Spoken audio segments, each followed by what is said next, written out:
Hai semuanya, kembali lagi bertemu saya melalui channel saya yaitu channel Apoteker Octaviana Maria Simbolon M Farm Clean.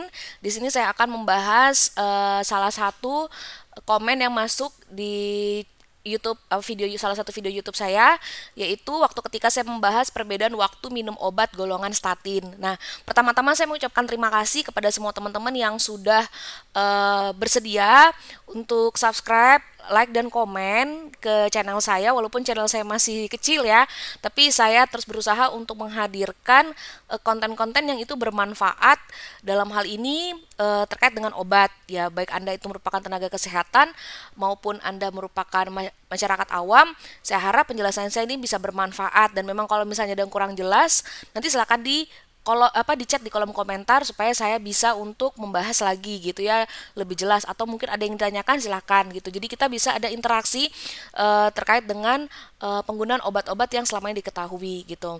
Dan saya akan berusaha untuk memberikan informasi yang memang itu seakurat mungkin dan berdasarkan referensi gitu. Oke, nah di sini saya ingin menjelaskan gitu ya, waktu saya menjelaskan perbedaan waktu minum obat golongan statin ini, saya menjelaskan ketika suatu obat itu memiliki tes tengah yang sangat panjang, maka dia cenderung obatnya bisa diminum kapan saja. Tapi kalau tes tengahnya pendek, itu diminum pada waktu tertentu gitu. Nah di sini saya akan menjelaskan tentang satu jawaban dari sebuah pertanyaan dari Bapak atau Ibu, saya kurang tahu ya, Kairos Ozora ya. Jadi ada pertanyaan, apa bisa dibuatkan materi waktu minum ini juga untuk antibiotik ya. Nah, saya ini coba memberikan penjelasan ya tentang penggunaan antibiotik. Nah, tapi ini lebih khususnya kepada apakah semua antibiotik itu diminum sesudah makan ya. Nah, apakah memang, kan kita tahu nih kalau antibiotik nih pasti sudah makan, atau minum obat ini pasti sudah makan. Apakah antibiotik itu diminum sudah makan? Nah, ini saya akan bahas bagaimana sih aturan pakai minum obat antibiotik, karena kita harus tahu bahwa nggak semua obat itu minumnya sesudah makan. Oke, nah saya jelasin dulu ya daftar referensi saya supaya nanti ketika saya membahas Anda yakin bahwa ini memang referensi yang saya gunakan ini memang valid. Saya nggak mau cuma asal bilang bahwa, atau comot-comot dari website bilang atau copy paste dari website gitu ya. Nih saya ngambil dari beberapa referensi ya. Jadi ada dari MIMS referensi obat edisi 2016 ya. Maaf ya agak lama ya. Agak tua dikit ya referensinya, tapi ini pasti masih valid. Yang kedua adalah dari Drug Information Handbook Wolters Kluwer tahun 2016, terus dari yang ketiga dari www.drugs.com, dan yang keempat ada www.medlineplus.gov. Nah, di sini ini daftar referensi yang saya pakai dan saya cantumkan nih ya daftar referensi. Jadi kalau misalnya Anda punya MIMS atau punya Drug Information Handbook atau yang dikenal dengan DIH, atau pasti bisa buka website ya drugs.com atau medlineplus.gov, Anda bisa langsung cross check gitu ya, supaya saya juga mungkin ada salah lihat atau apa gitu, dan saya nggak mau untuk memberikan sebuah informasi yang itu nggak ada dasarnya gitu. Oke, di sini saya akan memberikan penjelasan yang utamanya apa saja gitu ya antibiotik yang diminum sudah makan, sebelum makan, dan apa obat-obat yang antibiotik yang tidak dipengaruhi oleh makanan. Oke, yang pertama saya akan jelaskan dulu obat-obat antibiotik yang diminum sesudah makan. Oke, karena ini paling sering ditemui ya. Jadi ini saya kasih dua kolom, satu kolom untuk nama obatnya dan satu kolom untuk sumber pustakannya. Jadi ini jelas bahwa ini sudah berdasarkan dari pustaka yang valid. Oke, karena MIMS ini memang adalah acuan bagi tenaga kesehatan dalam referensi obat. Yang pertama adalah amoxan ya. Jadi amoxan atau di mana zat aktif yang dikandung adalah amoksisilin. Jadi di sini adalah diminum sesudah makan. Baquinor atau zat aktifnya adalah ciprofloxacin, Cefat zat aktifnya cefadroxil, Cefixim, cotrimoxazole, coamoxiclav yang isinya adalah amoksisilin dan clavulanat, doxycycline, sulfadoxin pirimetamin, dan sulfasalazin. Nah, ini adalah obat-obat antibiotik yang diminum sesudah makan gitu. Jadi kalau misalnya Anda ini tenaga kesehatan atau terutama yang bergerak di bidang kefarmasian nih, ketika Anda memberikan label atau etiket, bisa nih di screenshot ya gitu ya slide saya ini. Nanti bisa jadi referensi bagi Anda. Oh, kalau obat yang disebutkan tadi itu harus sudah makan. Nah, jadi kalau misalnya tanya kalau cefadroxil aja gitu ya, misalnya generiknya, ya tetap dia diminumnya juga sesudah makan. Kalau ciprofloxacin bukan misalnya kan ini kan Bakuinor ya. Bakuinor isinya ciprofloxacin. Nah, kalau ciprofloxacin generik sama ya tetap sesudah makan. Begitu juga dengan amoxicillin. Jadi tetap diminum sesudah makan. Jadi dia intinya antibiotik ini ketika diminum itu harus ada makanan gitu ya. Sesudah makan ini kan berarti setelah kita makan kira-kira 15 menit atau 10 menit kemudian kita meminum obat tersebut gitu. Oke. Ini adalah antibiotik yang diminum sesudah makan. Oke, ini bisa jadi catatan ya buat teman-teman sekalian. Daftar antibiotik yang diminum sesudah makan. Oke. Terus pertanyaannya, kenapa sih antibiotik ini diminum sesudah makan gitu pasti ya. Kenapa gitu? Nah, pertama kita tahu bahwa saya kan nggak bisa nih jelasin satu-satu ya dari amoxicillin, ciprofloxacin sampai sulfasalazin.